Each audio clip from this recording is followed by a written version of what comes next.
Big time question. Is the next three games the biggest series of games in Baltimore Ravens history? We discuss next on the GM.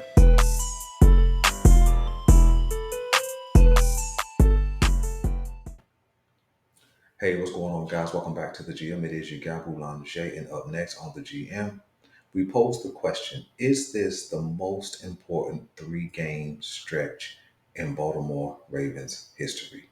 Do me a quick favor, hit like. If it is your first time checking out the GM, hit subscribe. Also hit the notification bell so that you get updates when we upload new content. Let's talk about it. Let me be very, very clear. I pose this question purely for conversation, not for speculation, not for any type of disaster mentality, purely for conversation. I believe that this is the most important three-game stretch, or the potential to play the three next games is the most important in Baltimore Ravens history. Let me be clear. I did not say I am not talking about Lamar Jackson's career. I'm talking about the Ravens as an organization. Here's why. Reason number one is the money factor. Typically, in a perfect world, in a perfect football scenario, okay, and we know perfect don't exist, but when you draft a rookie quarterback, it takes about 3 years to know if he's your franchise guy. Okay. I say about 3 years because we've seen plenty first round quarterbacks go and be out of the league in 4 years. We've seen plenty first round quarterbacks be on new teams before their fifth year option is played. So it takes about 3 years typically, okay, before a team knows that this is our franchise guy. And when you recognize between years 1 and 3 that this is your franchise guy, he's still on a cheap deal. In fact, he's the cheapest he'll ever be, right? And then that's when all of the pieces around him that he'll need to succeed and capture a Super Bowl gets more expensive, okay? In a perfect world, that's what happens. Draft a rookie quarterback, build an expensive team with a lot of playmakers, defensive talent, and you go capture the chip. But unfortunately, that did not happen for us here in Baltimore. As you all know, Lamar Jackson played on his fifth year option. And then when he got his new deal, which I campaigned for in the offseason, his money goes instantly on the books and has a significant impact on the cap space. Now, Lamar Jackson will not be cheaper uh, than he is right now, meaning 23, 24, and then his cap hit goes up above 70 million in years four, excuse me, in years 3 and 4. And we understand that Baltimore will not pay him that $70 million price tag. They'll probably restructure, give him more money up front, all those kind of things. But that's not here nor there. But what has happened now that Lamar Jackson's contract is more expensive, what begins to happen around him is you begin to have complications signing much needed weaponry to keep the Super Bowl window open. Lamar Jackson and the Ravens have just opened their Super Bowl window. That's why I call it a three-game stretch. Divisional round, AFC Championship, Super Bowl. Okay? Yeah, we have to play them week by week. But remember, we're just having conversation, right? Anybody can get on here and report news that somebody else reports, but to have conversation is something different. So when you really look at it, you got uh, Ronnie Stanley on an expensive deal. The Ravens can't get off his money for at least one more season. You got Marlon Humphrey, who has been hurt the last couple of years, who won't be available this Saturday, and they won't be able to get off of his contract or even reduce his contract significantly for at least one more season. Also, you have Marcus Williams, who has been hurt the last couple of years, big time deal, somewhere between 14 and $17 million. I can't remember exactly, but he's been hurt the last couple of years, and the Baltimore Ravens can't get off of his contract for at least one more season. So when you start seeing our big time players up, another one, Mark Andrews, he's probably somewhere between 12 and $16 million, and he's been hurt the last couple of years. So, so the expensive pieces that were around Lamar Jackson now have to compete with the value of Lamar Jackson's contract when it comes to dollars and cents. And so, because the team around him was more expensive, now his contract is now expensive. It now makes the Baltimore Ravens incapable in some aspects of signing the much needed components to keep this team and their Super Bowl window open. When you look at guys like Justin Metabuke, free agent, he's going to command a big time deal. When you look at Patrick Queen, free agent, he's going to command a big time deal. Geno Stone is probably the most expendable of our free agents this offseason, but he's going to get a nice deal. You're looking at three important pieces to this potential Super Bowl run that the Baltimore Ravens will have complications re signing. Okay? When you jump to the offensive side of the ball, you have a need for a running back. You're going to have a need for a couple more upgrades at wide receiver, especially when you have Duvernay, Aguilar, I think even Tylen Wallace, all free agents. And so you're going to have a need to upgrade some offensive line positions. And so the money factor is super, super important. So we, I think, are in a must win right now situation. Not necessarily for Lamar Jackson, because he still has years to come. But for the team, the way it is currently comprised, the way we're currently playing, it's kind of the most important 3 game stretch. Because if we don't capture a Super Bowl this year,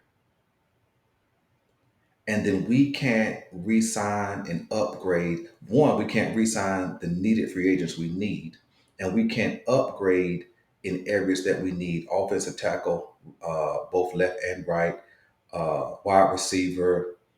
We're going to need some more depth at safety. We're going to need some more depth at corner.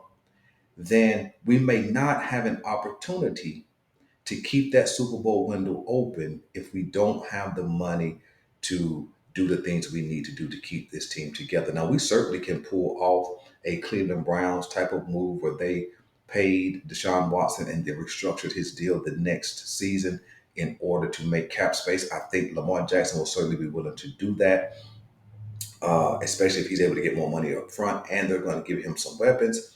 But that's kind of a wait and see. So the real goal is to win these next three and capture a Super Bowl. Reason number two why I believe that this is the most important 3 game stretch in Baltimore Ravens history is because of our coaching staff. This coaching staff has gelled together and put on display one of the better coaching performances in Ravens history. When you think about the Todd Monken and the job that he's done with this offense, although it didn't look pretty early, it began to come together. Basically between week 7 and 8, we began to build between 9 and 10, and then we came full circle the remainder of the season. He has been sought after for some other coaching positions. When you think about the staff that's under him, some of them have been sought after for some other coaching positions. When you think about Mac McDonald, who is a superstar of a defensive coordinator, he has been sought after for some head coaching positions. And so he is the mastermind behind this defense, behind putting Brandon Stevens in a position to be a fringe Pro Bowler. Uh, Being the mastermind behind this defense, who put Geno Stone in a replacement role to grab 7 interceptions. The mastermind behind a Ronald Darby being able to step in for a Marlon Humphrey and play well, so well that we have confidence that we can play tomorrow and get a victory. Uh, putting a system in place that highlights Jadavion Clowney and Calvin Noy's skill set. Uh, a system in place that helped Justin Metabuke get 13 sacks, reach numbers that he had never reached by leaps and bounds. You see, these are the kind of things that kind of can become one-offs, right? You see, when you take a look at a team like the Philadelphia Eagles. Now they've been plagued with injuries, but don't nobody know injuries better than us here in Baltimore. But the fact of the matter is, they begin to lose coordinators year after year after year, defensive coordinators and offensive coordinators. And so anytime you go on a deep playoff run, people are going to begin to look at your coaching staff and begin to pick them apart. Take the Kansas City Chiefs for an example with Eric Bieniemy.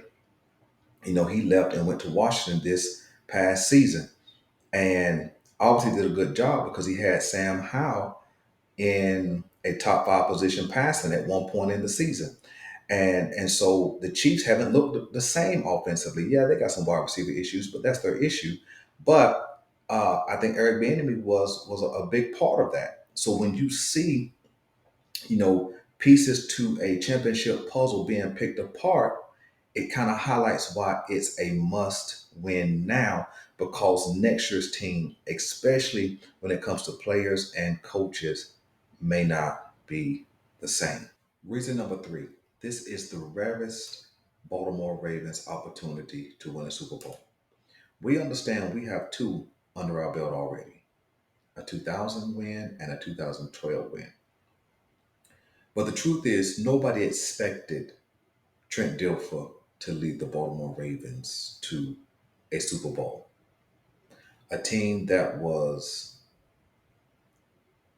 minimally talented offensively and led by a defense that had to play lights out football every step of the way to clinch that Super Bowl victory. It was the most uh, unpredictable and unlikely run, but we got the deal done. In 2012, another team led by a quarterback who was not a superstar, big time arm, playmaker, but not a superstar. And Joe Flacco may not even be a star, have been a star, but he did make superstar plays on that Super Bowl run. But that was also an improbable run simply because that team was 10-6 or 10-7 during that year. They did win the AFC North, but who really expected the Baltimore Ravens that season to win the Super Bowl? But with the closing of Ray Lewis's career, I think that was motivation, and you saw big time play after big time play in the playoffs to get that Super Bowl victory, including a last stand by the defense to close out the 49ers. But that was an improbable run. In fact, when you consider this season, it's been an improbable run. I think sometimes we kind of look at Lamar Jackson, and in some ways, the league takes him for granted, and even Ravens Nation takes him for granted, because I've seen comments where we say things like, well, as long as we got Lamar, we have a chance. Well, that's what makes this season kind of an improbable situation. Think about starting the season without Marlon Humphrey, who was our top cornerback. Think about the season where we lose J.K. Dobbins early. Think about this season where Mark Andrew goes down and we don't miss a beat. I didn't say we didn't miss him, but offensively, we don't miss a beat. Think about how when Detroit was flying high, they came to town and we smacked them around. Think about how we went to LA in the monsoon game and Talon Wallace closes out that game with a walk-off return touchdown. Think about how the schedule stacked up, and then the next week, I think it is, we had to go and play the San Francisco 49ers in San Francisco, and we smacked them around. Think about how we come back home and face a high-powered Miami Dolphins offense, and we handled them. See, it took all of that to put us in position to be able to rest Week 18 in order for some of our injured players to be able to get the time off that they needed to be able to recoup.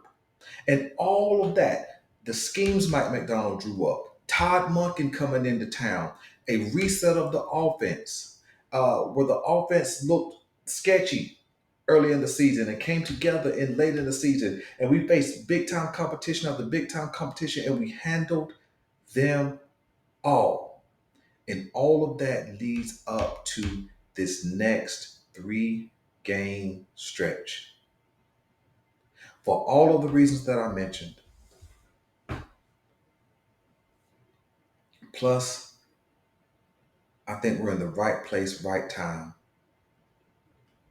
The Baltimore Ravens may never put this kind of team together. I don't mean kind of team like this caliber. I mean this kind of team with all of the pieces that are needed. Think about, still thinking about improbability. Think about a Jadeveon Clowney who was a cast off. Nobody really believed in him, and we picked him up. He go get 9 sacks.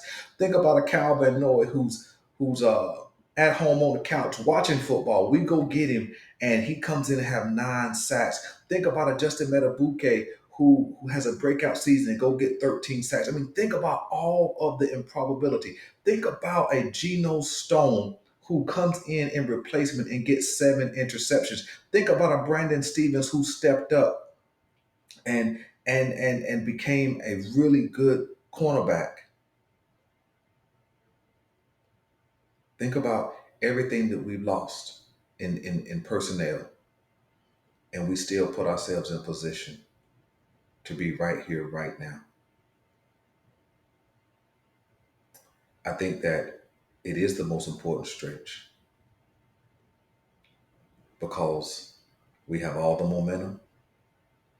We're never going to be more hot, and expectations will never be more high than they are right now. And when I talk about expectations, I'm not talking about outside in expectations.